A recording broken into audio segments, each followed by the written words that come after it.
Greetings, Dr. Mark Winton here from the Department of Criminal Justice at the University of Central Florida, located in Orlando.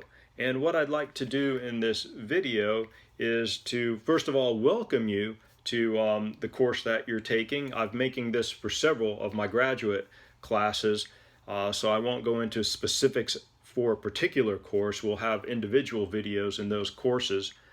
But I wanted to offer a few ideas, some expectations, some tips on how to proceed with your assignments and with the course. So just a few things, to kind of get us moving in the right direction.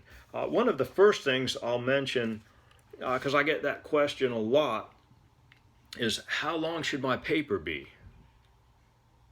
And often I don't have a good answer, but I can help with that by saying you should answer all the questions posed for the assignment.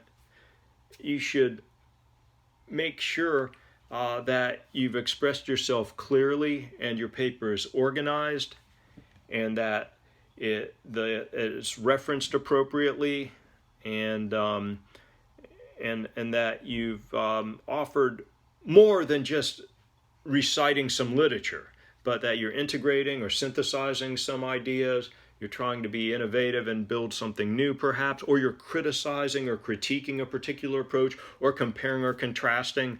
So whatever it is, I want you to be really thinking and thinking about the different problems you're trying to solve with your presentation or trying to convince. For example, if you're writing a policy paper and you're trying to convince that people that we should adopt the policy that you're proposing, well, your argument is going to be of great importance. So it's not really the length of the paper, but it's the content, how it's organized, and that it's appropriately referenced, and the citations are all in there.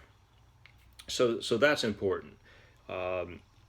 Sometimes I can give you a range, but again, content. I kind of use the example that maybe you've been in lectures before that professors are giving and you've thought, wow, I wish they would just go a little bit longer and give more.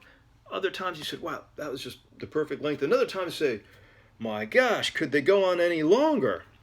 And you think that they went on too long where they could have been shorter, or kind of lost the main points because they went into another area. I once had a student who said, Dr. Winton, whenever you said to sum up, we can expect another half hour of class. And that taught me a lesson, and that is just to sum up much later during the presentation. So anyway, think about the paper and that you've met the objectives of the paper and that you provide critical analysis of whatever subject you're focusing on. Also, it's extremely important to avoid plagiarism or copying other people's work. Now, you can cite other people's work, you can quote from their work, but you have to reference appropriately. Usually, what I use most of the time, I should say, is the publication manual of the American Psychological Association, the APA manual. Whoa, this is a fancy one with tabs, some metal here, and some nice paper too. Anyway, it is the 7th edition 2020. It just came out recently. So there's a new edition. There's been some, I would say, minor changes that try to make things easier for us and also to account for how we've moved in the direction of much more online materials and things of that nature. So this is not required for any of my courses, but in your papers you want to make sure you avoid plagiarism, and you want to make sure that you cite appropriately and that you have a reference page that is in the APA format. But before I get into any of that, I do want to mention, if you're taking this course and you use and you're not in criminal justice, let's say, and in your in your discipline you use a different referencing format, I'm okay with you using that. Just let me know, email me, let me know. I don't want you to have to relearn a whole nother system if you already have a system of citing appropriately. So if you're using another system, I don't want you to focus time and effort learning a new one. The main thing is that you use a legitimate, accepted,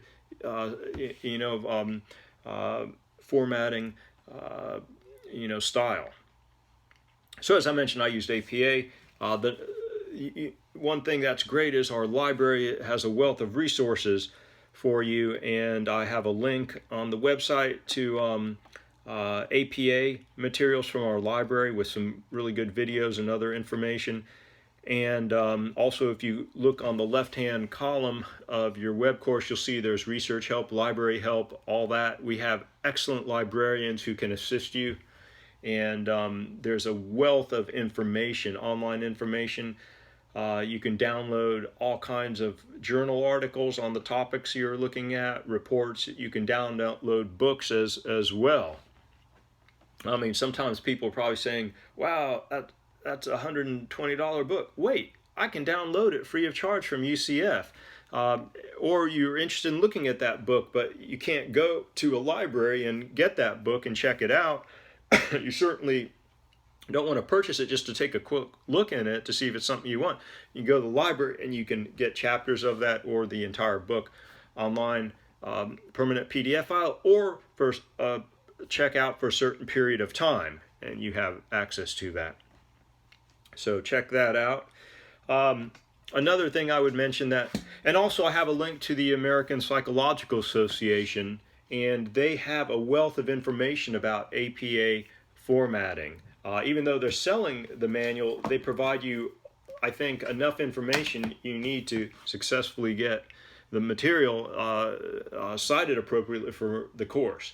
And I think at the link, you can look at the different ways you cite things, or I should say how to cite different things, whether it's online, journals, books, lectures, YouTube, whatever the case might be. But also what's really helpful is they have a sample paper showing you all kinds of different things you might encounter. Like when do you, when you're quoting, where do you put the page number you quoted from? Or what if there isn't a page number and it's from an online source? And so, that kind of stuff. Another thing I think is helpful is get a journal article or journal you really like. This is one of my favorites, Homicide Studies. And look through, an article that you're reading, and read the article, but also take a look at how they reference everything. How they structure the article, and the reference pages, and so you can kind of see that, use that as models. And so the APA stuff is real important to get a hold of right away, because when I'm reading a paper, I don't want to have to focus on APA errors or lack of citation. I want to look at the content, the ideas. So that there takes care of APA and formatting. Some of the things I wanted to also mention to think about maybe is, when you're putting together your papers, it's a good idea, of course, to proof the paper several times and to revise and revise and revise. Also, have a family member or friend or colleague maybe read the paper as well, not only to see if there's grammatical errors or things that you might have missed, but also to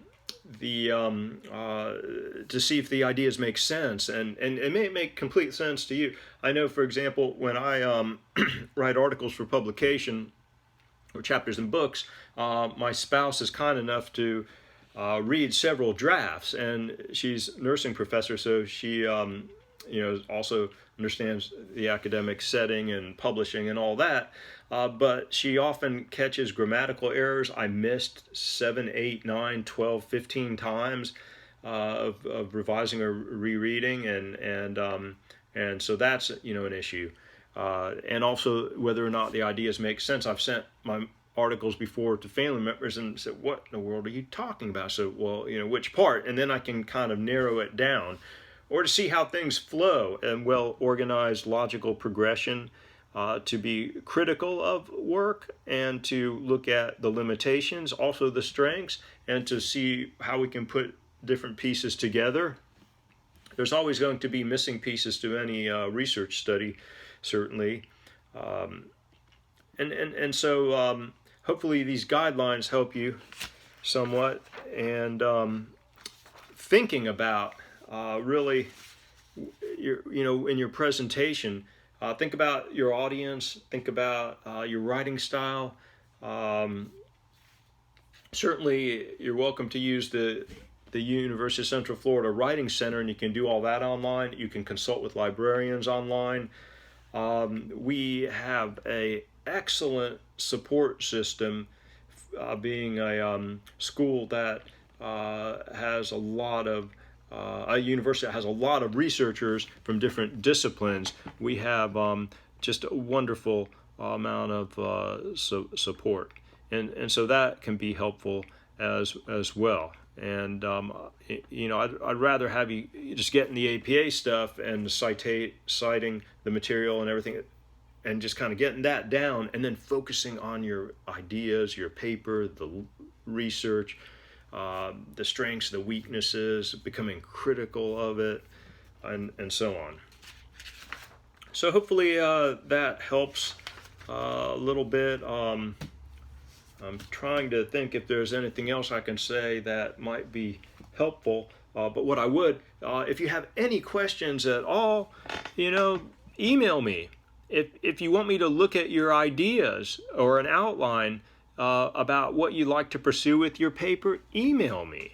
And I'll get back with you and let you know, yeah, that sounds, or, sometimes a student will email me their idea, and I said, it's a wonderful area, but I would suggest narrowing your focus. It's going to be all over the place. Narrow your focus. I want to evaluate drug policy in the United States. Whoa, that's a book. That's a dissertation. Maybe a particular one particular drug comparing two different states' policies, that would be appropriate for that particular paper. And so a lot of times I think, taking a particular focus and narrowing down the topic is important and helps you to organize the themes. Having headings and subheadings, that helps as well to organize and outlining. So I'll try to keep this under 15 minutes, and from the clock I can see we're still at 12:45. So I will wrap this up, and I would like to welcome you all to the courses, and I'll see you online. Thank you.